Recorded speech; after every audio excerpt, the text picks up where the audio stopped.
Rum surasi Makka da nozil qilingan 60 oyatdan iborat.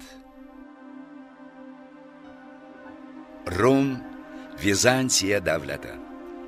Surada 7-asrning eng yirik davlatlari Rum bilan Fors o'rtasida boshlangan jangda Rumning mag'lubiyatga uchragani, lekin yaqin kelajakda u g'alabaga erishishi to'g'risida xabar beriladi.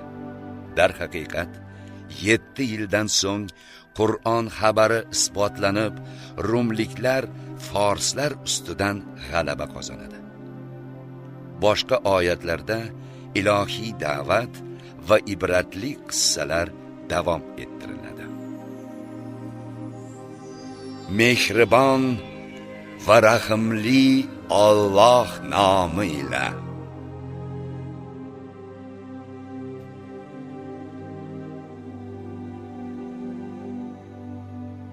Alif Lam Mim.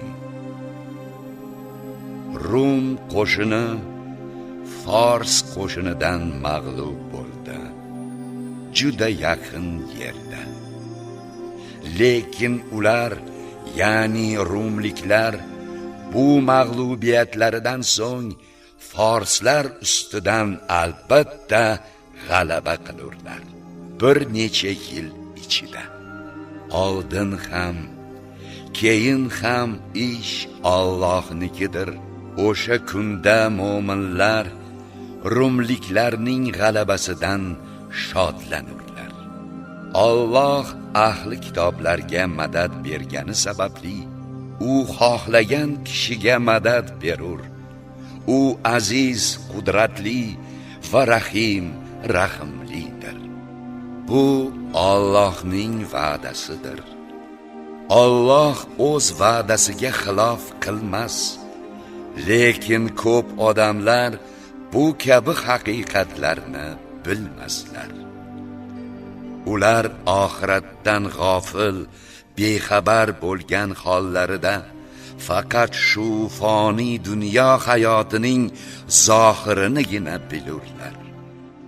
Axir ular o'zlaricha Alloh osmonlar va yerni hamda ular orasidagi bor narsani faqat haq, hikmat va belgilangan muddat bilan yaratganini tafakkur qilib ko'rmadilarmi?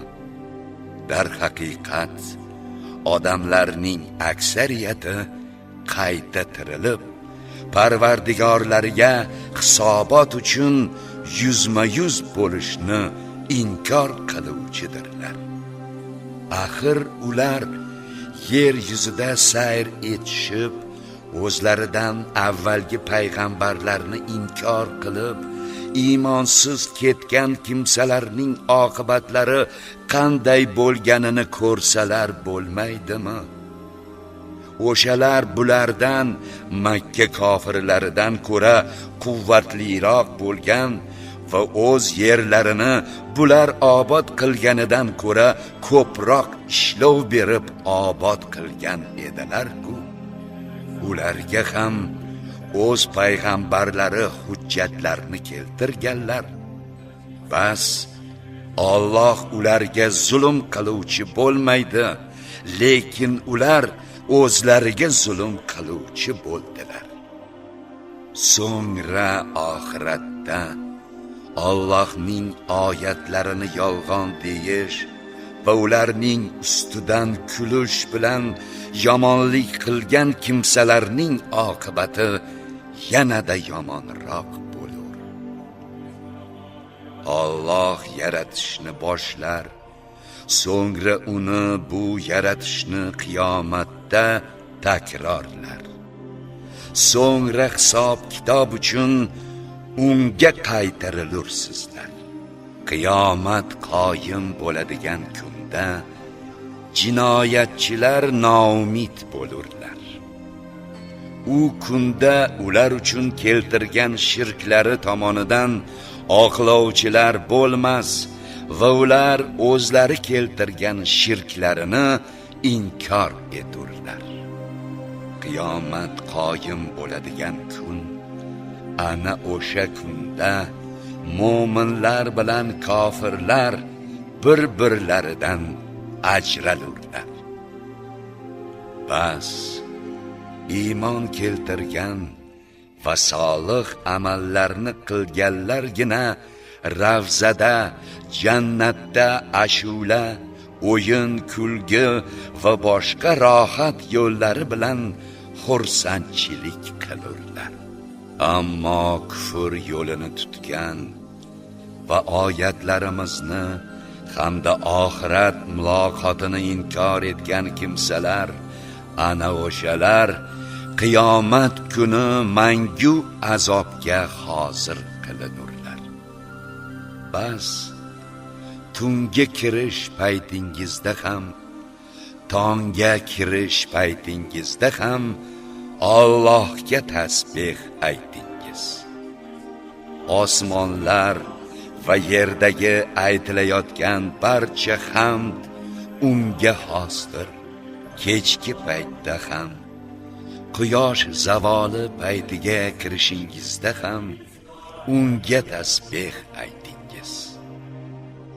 Alloh o'likdan tirikni chiqarur, tirikdan o'likni chiqarur va yerni o'lganidan keyin bahorda qayta tiriltirur. Sizlar ham qiyomat kunida qabrlaringizdan shu tarzda xuddi giyohlar unganidek chiqarilursiz. Uning alomatlaridan biri, u sizlarni, odamni tuproqdan yaratgani, so'ngra sizlar basharga aylanib, yer yuzi bo'ylab tarqalishlaringizdir. Uning alomatlaridan yana biri, sizlar nafsni qondirish jihatidan taskin topishingiz uchun o'zlaringizdan juftlar yaratgani va o'rtangizda inoqlik va mehribonlik paydo qilganidir. Albatta, bunda tafakkur qiladigan kishilar uchun alomatlar bordir. Uning belgilaridan yana biri, osmonlar va yerni yaratishi va sizlarning tillaringiz va ranglaringizni xilma-xilligidir. Albatta, bunda barcha olimlar uchun alomatlar bordir. Uning belgilaridan yana biri, kechasi va kunduzi uxlashingiz hamda kunduzlari uning fazli rizqidan istashingizdir. Albatta, bunda qabul qulog'i bilan eshitadigan kishilar uchun alomatlar bordir. Uning belgilaridan yana biri, sizlarga momaqaldiroqdan qo'rqqan va yomg'ir yog'ishidan umidvor bo'lgan holingizda chaqmoqni ko'rsatishi va osmondan suv, yomg'ir yog'dirib, u bilan yerni o'lganidan so'ng tiriltirishidir. Albatta, bunda aql yurgizadigan kishilar uchun alomatlar bordir. Uning belgilaridan yana biri, osmon va yer uning amri bilan fazoda muallaq turishidir. So'ngra qiyomatda u sizlarni yotgan yerlaringizdan bir bor chaqirishi bilan barchangiz birdan chiqursizlar. Osmonlar va yerdagi bor jonzotlar unikidir. Hammasi unga bo'yin sur. U ilk bor o'zi yaratib, so'ngra qiyomat kuni o'zi yana qayta yaratadigan zotdir. U zotga bu osonroqdir. Osmonlar va yerdagi eng oliy misol, yaratishdagi oliy namunalik unga xosdir. U qudratli va hikmatlidir. Alloh sizlarga o'zlaringizdan bir misol keltirur. Sizlar uchun qo'llaringiz ostidagi qullardan biz sizlarga rizq qilib bergan narsaga, mol mulkka sherik bo'lib oluvchilar bormiki, sizlar unda barobar bo'lsangiz, holbuki ulardan go'yo o'zlaringizdan qo'rqqanday qo'rqasiz.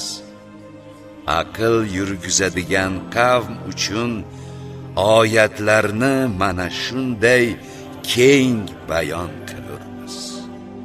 Yo'q, zolim kimsalar biror bilim hujjatsiz havoyi nafslariga ergashdilar.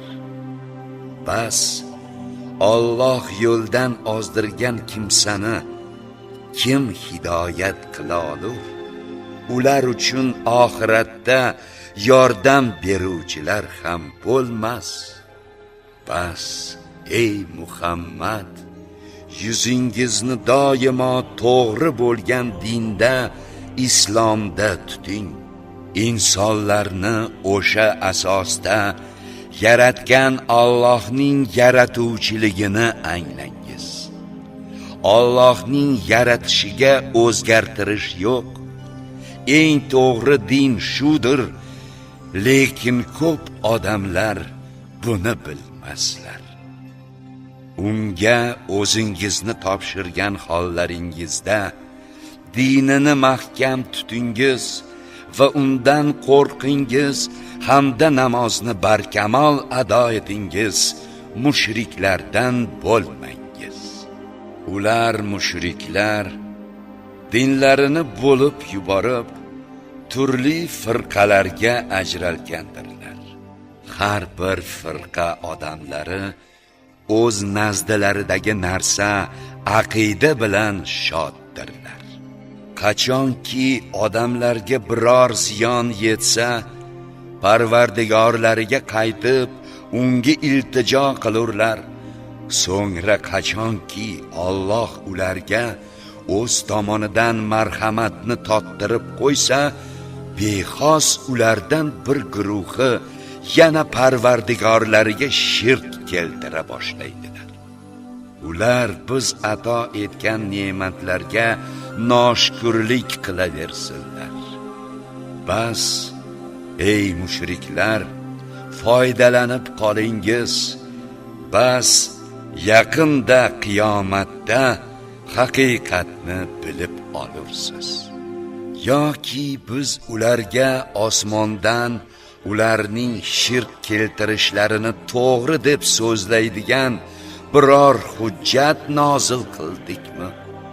Qachonki biz odamlarga biror marhamatni tottirsak, ular bundan shodlanadilar.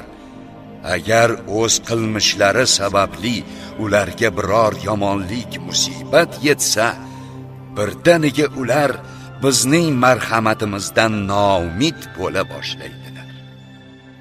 Allohning xohlagan kishilar rizqini farovon qilishi va boshqalar rizqini tang qilishini ko'rmadilarmi? Albatta, bunda iymon keltiruvchi qavm uchun alomatlar bordir. Bas qarindoshga haqqini ado eting. Miskin va musofirga ham. Ana shu Allohning yuzini istaydiganlar uchun yaxshidir. Aynan o'shalar oxiratda najot topuvchilardir. Odamlarning mol mulkiga ko'paysin deb sizlar bergan ribo, foiz Alloh nazdida aslo ko'paymaydi. Allohning yuzini maqsad qilib bergan zakotingiz esa bas aynan o'shalar o'z savoblarini ko'paytiruvchilardir. Sizlarni yaratgan, so'ngra sizlarni rizqlantirgan, so'ngra vafot ettiradigan, so'ngra qiyomatda tiriltiradigan zot Allohdir. Keltirayotgan shirklaringiz ichida shulardan birortasini qila oladigani bormi? Alloh ularning keltirayotgan shirklaridan pok va yuksakdir. Odamlarning qilmishlari tufayli quruqlik va dengizda buzg'unchilik paydo bo'ldi. Bu ularning o'z qilmishlaridan qaytishlari uchun qilgan ba'zi yomon ishlari jazosini ularga tottirish uchundir. Ayting, yerda sayr qilingiz va oldingilarning oqibati ne bo'lganini ko'ringiz. Ularning aksariyati mushriklar edi. Alloh tomonidan orqaga qaytarilmaydigan kun, qiyomat kelmay turib, to'g'ri din islomga yuzingizni qarating. O'sha kunda odamlar turli qismlarga bo'linurlar. Kimki kofir bo'lgan bo'lsa bas kufri o'ziga, kimki solih amal qilgan bo'lsa bas o'zlari uchun oldini olgan bo'ladilar.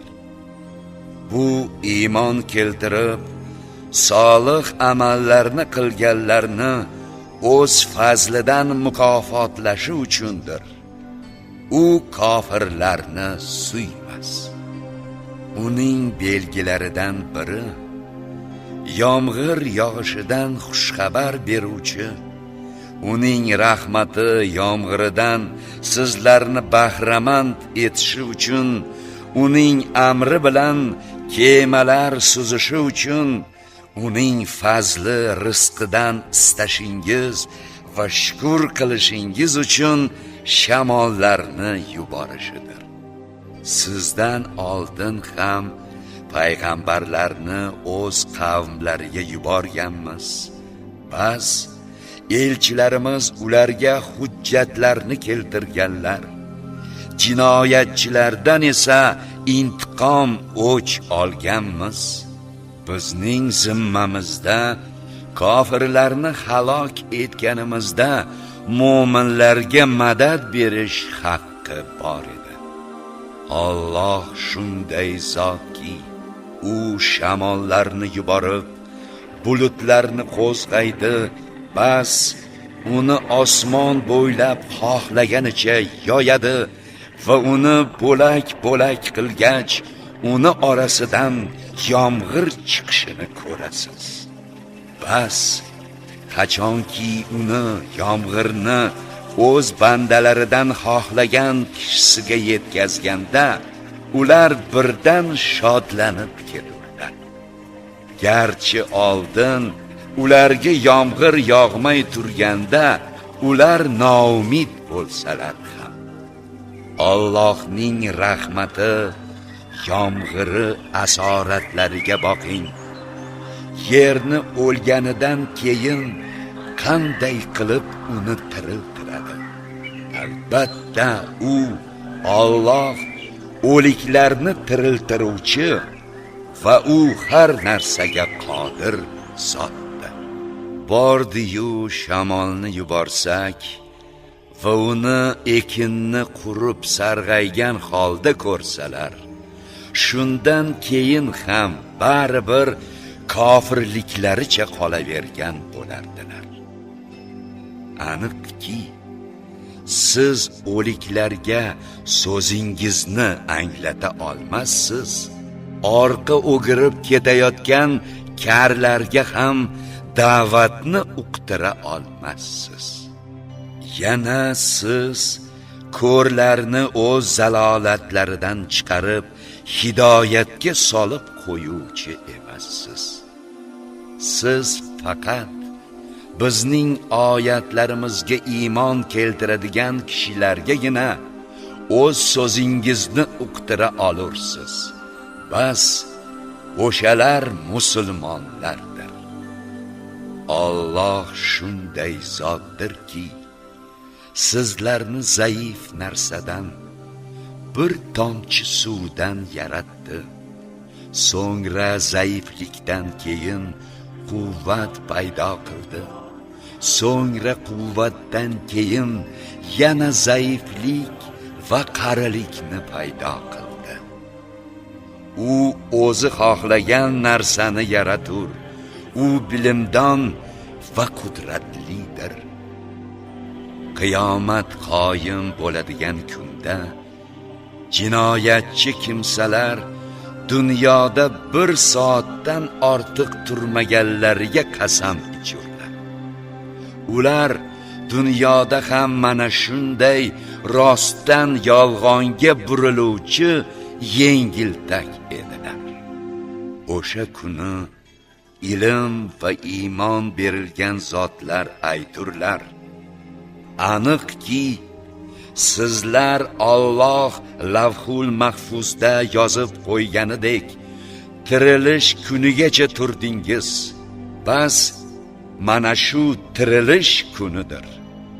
Lekin sizlar qiziqmaganingiz sababli buning haq ekanini bilmas edingiz.